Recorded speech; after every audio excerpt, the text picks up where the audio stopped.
All right, let's go ahead and get started today.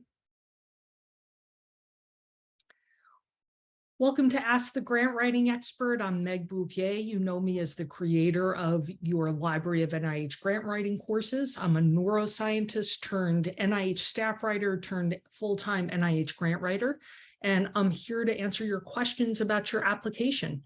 So just a reminder for anybody who's new, you're in listen-only mode, but you can type questions into a Q&A box. So there is a Q&A box that you'll see in the control panel.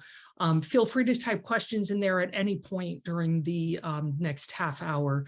And there's also a chat box. So if there's anything you want to add to the discussion that we're having, feel free to add comments or links or further information there. A few updates. I wanted to let you know that I am putting the finishing touches on an update to my course, Master the P&U series, which is about writing multi-project submissions. That would be the center grant applications, which are the P series, and the multi-project cooperative agreements, which are the U series. So for anybody who has those types of applications coming up, or even if you're thinking about applying for them at some point, but you don't know when, that might be a useful course for you. It talks about when you know you're ready to apply for one of these bigger format, larger format applications, and then how to prepare for one in the years leading up to the application, and then on into how to write them. I've also, every cycle I update my 10-week work plan deadline push. So for those of you who are applying for the fall deadlines, you might want to take a look at that and sign up for reminders about watching that every week as we approach the deadline. So a reminder that we are offering recordings of these sessions on a YouTube channel. So this is a service that we provide to our members. If you are watching this as a recording at some point in the future, we're recording this on August 24th, 2022. If you're watching this at some point in the future, just a gentle reminder that things move very quickly at NIH. So you probably want to just double check policies that are current. You can do that on the NIH website, or by signing up for my newsletters, where I remind people of policy changes, or watching any of my courses. Okay, so today we are going to do a tutorial called How to Identify the Optimal Study Section. And as I said, feel free to type your questions in the Q&A box as we do this, and then they'll be queued up for when we are ready to finish this up. So let's see, I am going to okay, I'm going to try sharing my screen. I'm getting some strange messages here about screen sharing. All right, I'm going to drag this down to my other screen. Sometimes when you have multiple screens, it takes a moment to get it going.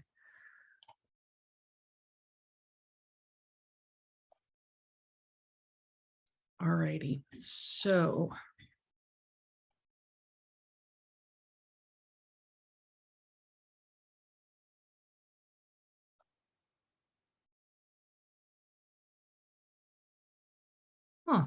okay, I am having a problem with my screen sharing for some reason. It is giving me an error message.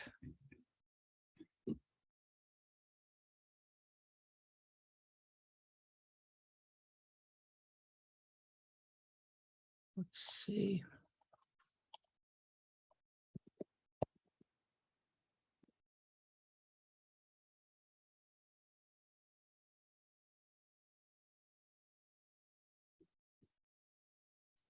All right, it's telling me that Zoom doesn't have access to my, I'd have to quit it and reopen to allow it access to my desktop. Why, I don't know, because I've been on meetings all day sharing my screen. But what we are going to do is pause on doing the tutorial, and we'll do that one next week. And instead, we'll move on to the question and answers. So, and again, I see that a number of people have just joined, so feel free to type in your questions to the Q&A. And otherwise, I'm going to answer questions that I received that people have emailed ahead of time. So again, you're on listen only mode, so feel free to type your questions in there. So one of the emailed questions I got was, what is the difference between a program officer and a scientific review officer? Actually, they said scientific research officer, which is incorrect.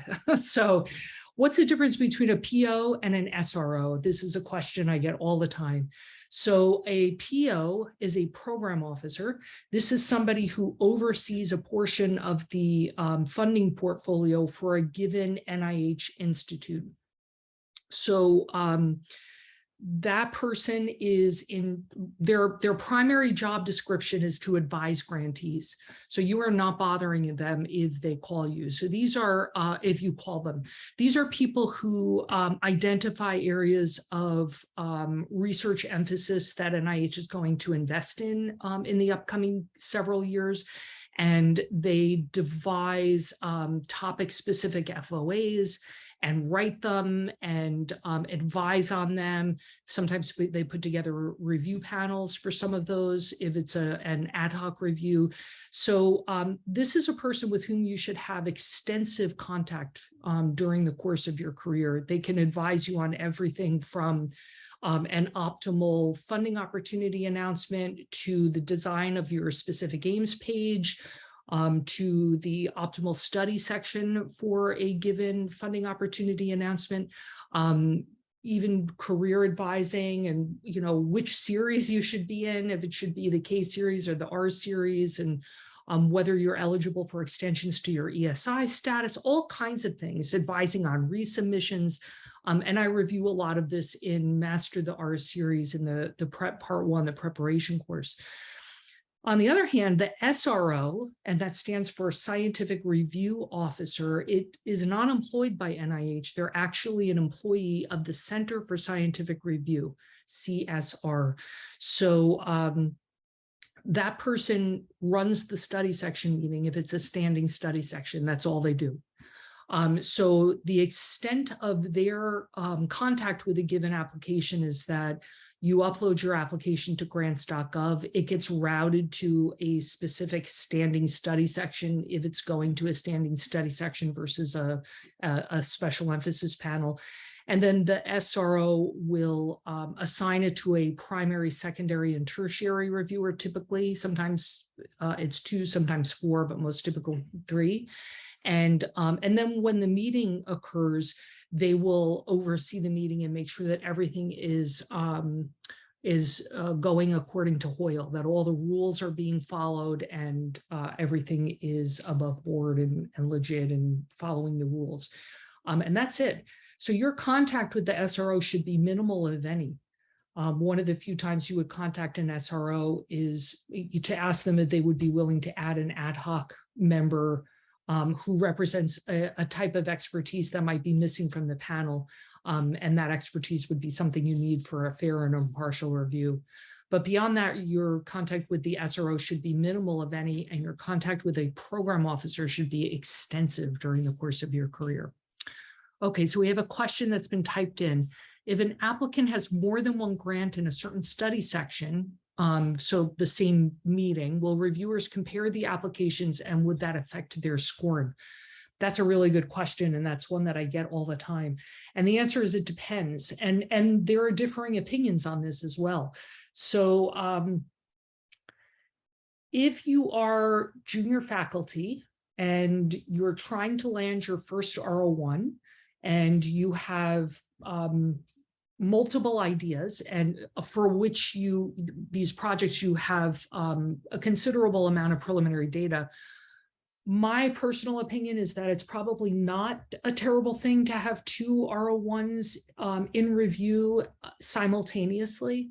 You know, you're unlikely to have them both fare extremely well. I don't know that they would both get funded, but you know, I think reviewers are sensitive to the fact that you're shotgunning as a junior faculty, right? Like you're putting all your ideas out there to see which one sticks, you know? So I think that's a strategy that everybody's familiar with, and that's okay.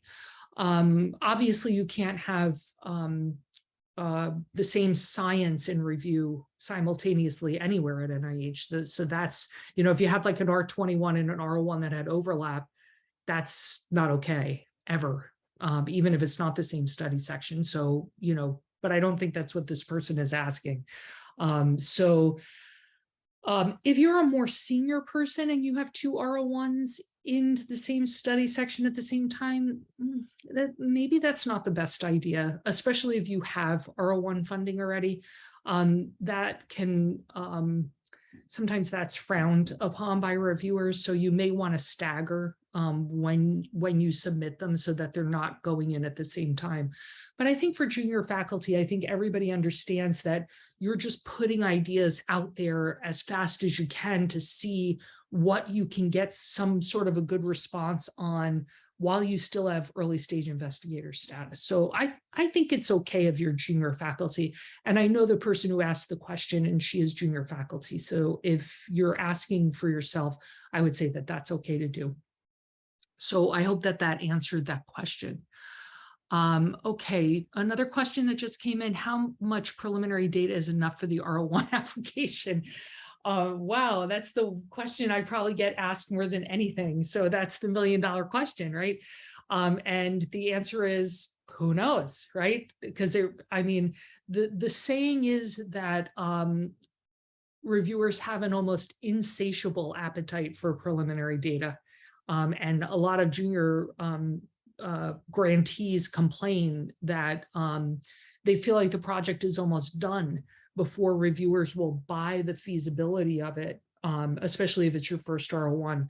So the answer is a lot, but how much is enough is really, you want to, first of all, you want to ask some subject matter experts. So ask the program officer, ask your mentors, ask more senior co-Is on your team, and see if you can get some feel for that.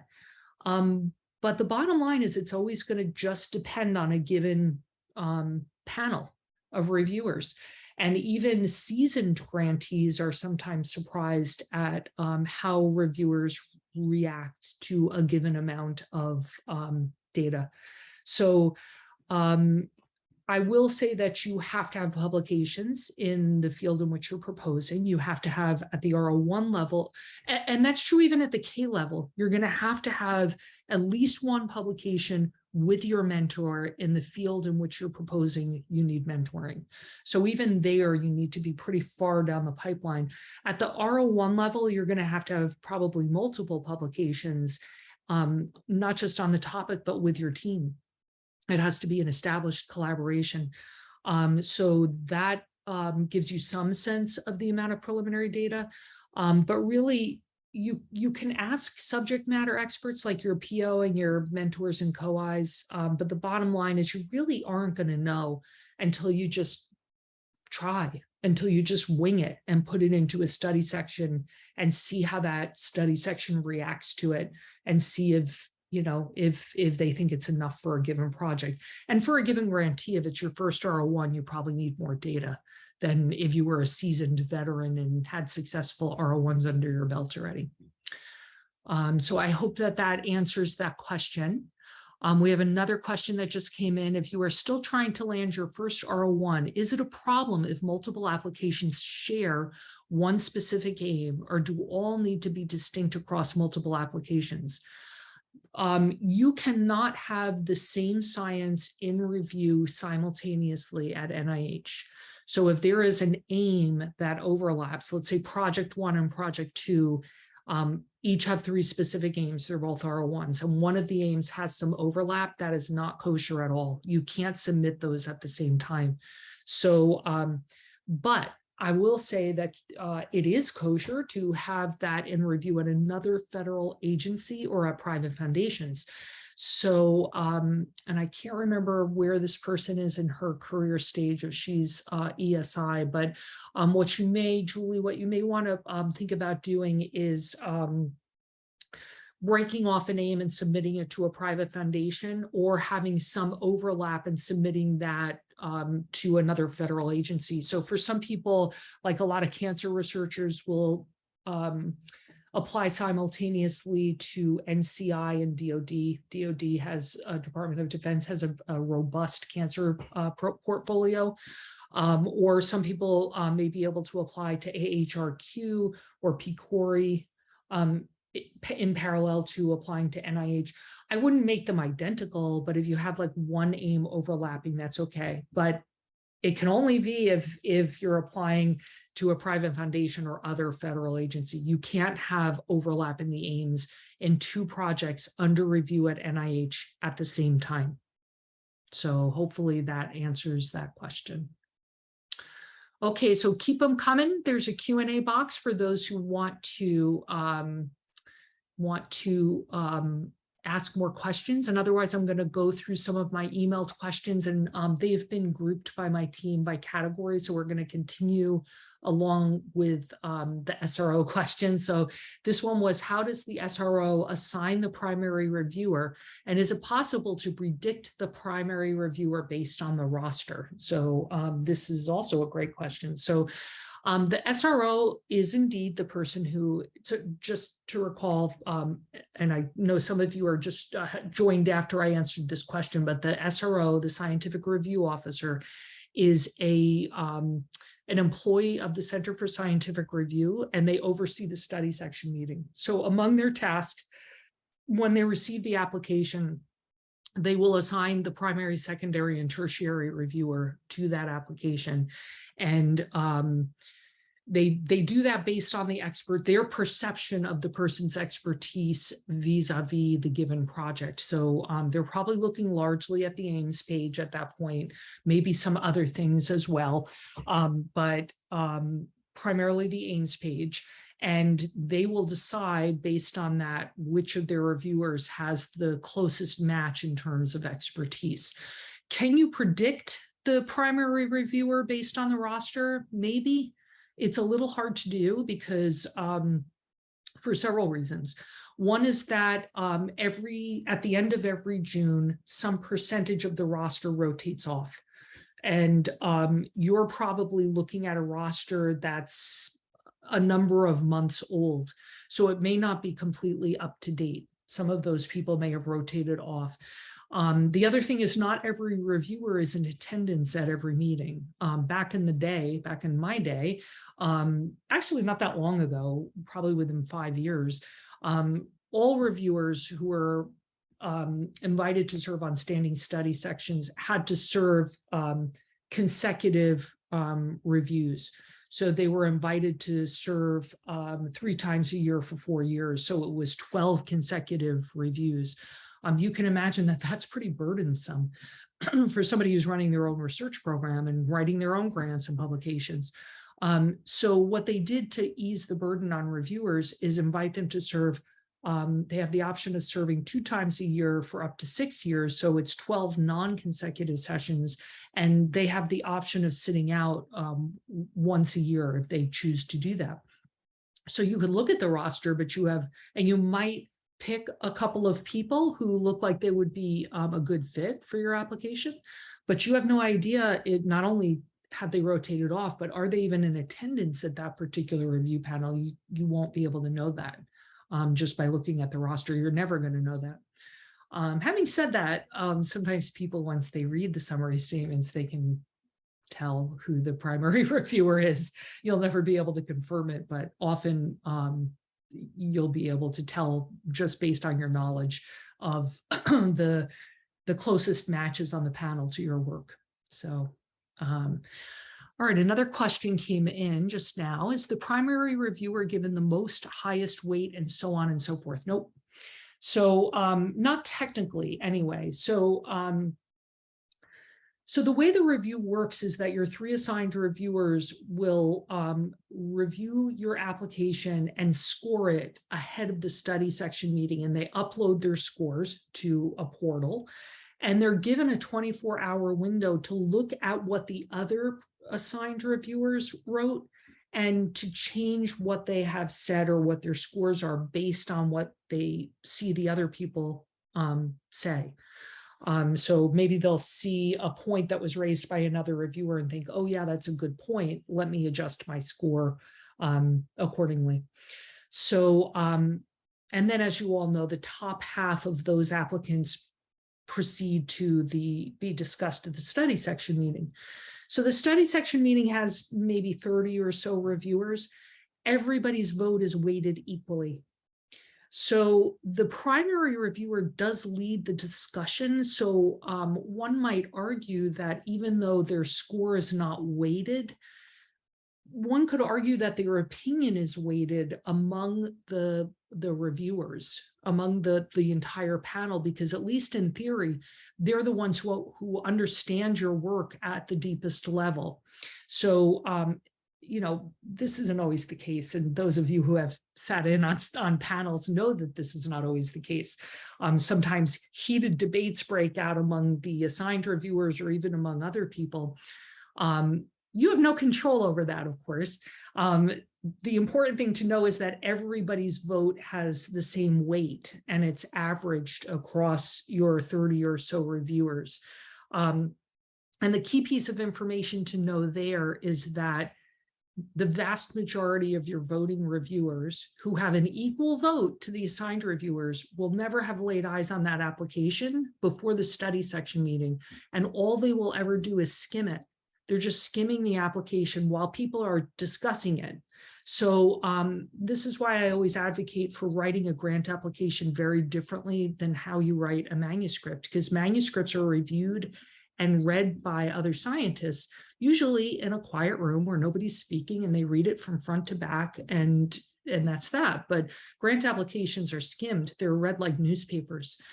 So you need to format them like newspapers so that the key points are highlighted, and all those voting reviewers who never sit down to read it front to back in a quiet room will actually get the key points. So that's a long answer to that question, which is nope, their primary reviewer does not have a weighted score, although their opinions often hold sway in the room as they lead the discussion of the application.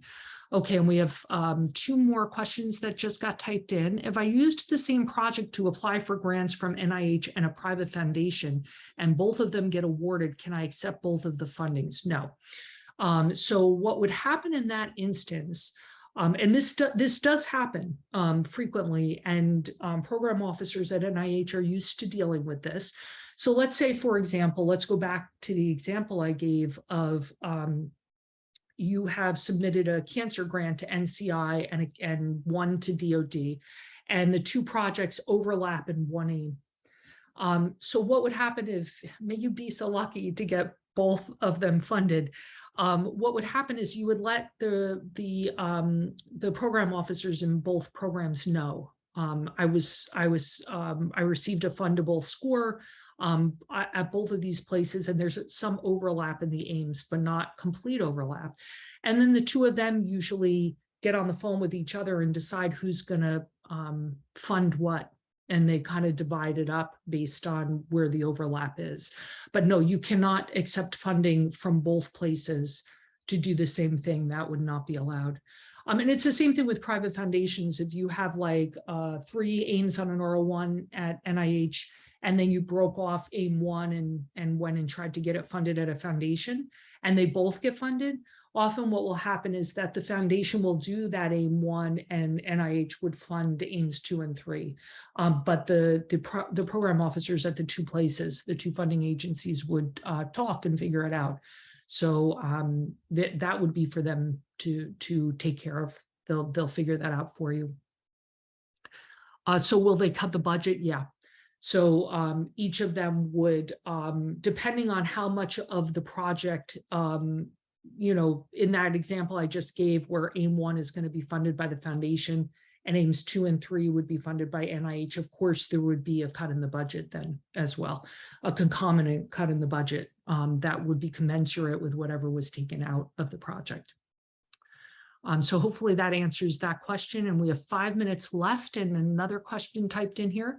What is the most compelling way to address the comment, the team, quote, the team has not collaborated previously, especially for an applicant that has just moved to a new institution with new collaborators.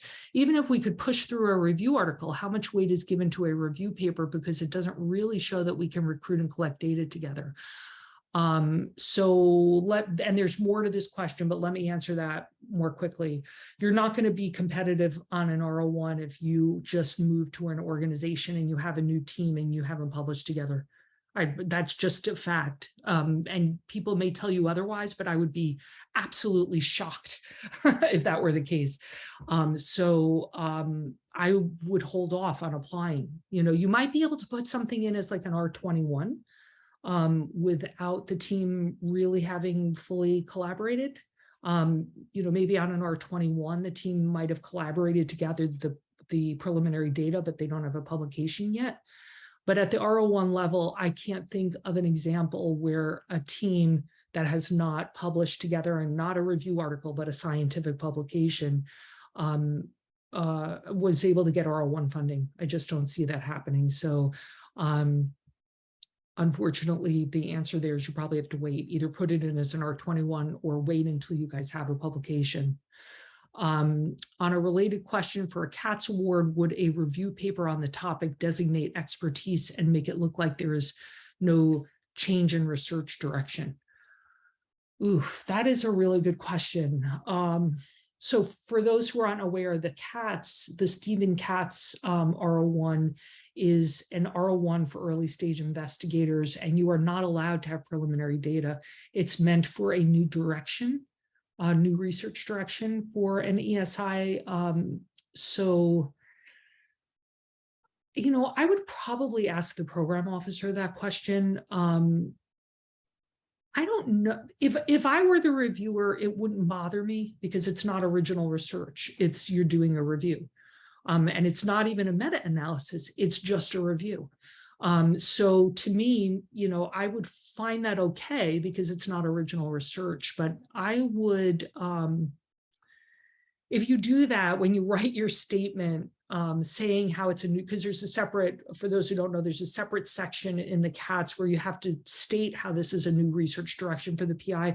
I would be really careful about how you address that there and say, this is a review article, but there's no new research. I haven't done any research in this area. But before you even go through the process of applying, I would probably ask the program officer if that's going to fly with reviewers. It's been really hard for me to wrap my head around what reviewers consider a new direction or not a new direction, because it seems to be all over the place based on the summary statements I'm seeing, what they think is acceptable or not, and what they think constitutes a new direction or not. I really cannot get a handle on that at all. So I would ask the program officer. Okay, we probably have time for one more question, which somebody typed here. Okay, what if you get a federal grant and due to rising costs or your budget being cut by the government, you go to a foundation to bridge the gap? Is that allowed? That's probably a conversation to have with your pre-award support office and your program officer. If costs have gone up and there's been a budget cut and you legitimately need extra funding, NIH may give you extra funding, especially if you're a seasoned veteran. And this person's name is not here, so I don't know who this person is, but sometimes for somebody who's a more experienced grantee, for that matter, I've had really experienced grantees contact program officers and say, I'm about to run out of funding, but if I had 6 more months of funding, I could do this. We just got this exciting result, and I think I could turn this into a publication. And the program officer says, done. So like, these are like little, I hesitate to put this information out there, but these are like little known facts about the kinds of latitude that program officers have. So I would have that conversation with your program officer before you go to a foundation for funding, because the PO may say, I have some money I could help with this right now since the costs have gone up, or we need to bridge something, or there was a budget cut.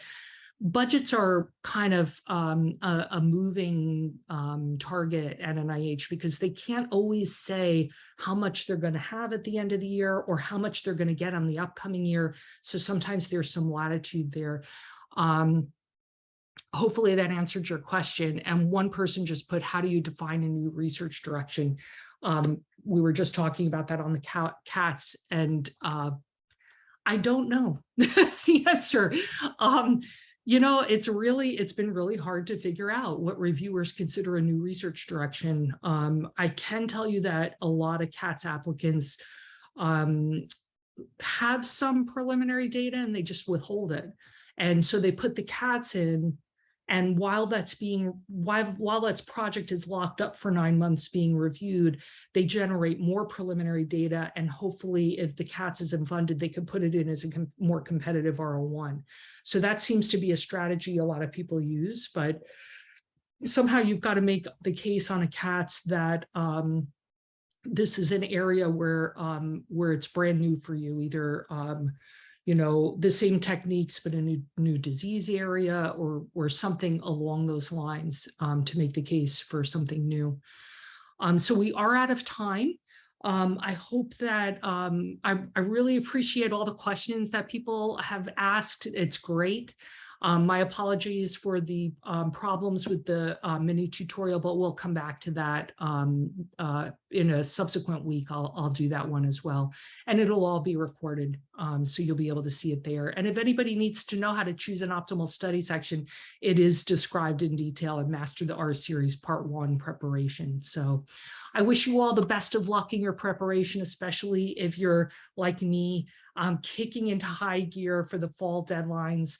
And keep the questions coming. I'm sure you guys will have lots of questions in the month of September, all the October grantees. So, and tell your colleagues, this is a service that's provided to all our organizational library members. So it's free of charge to you guys. So tell your colleagues, and I'm happy to answer their questions as well. So have a great day, everybody, and I'll see you in 2 weeks. Take care.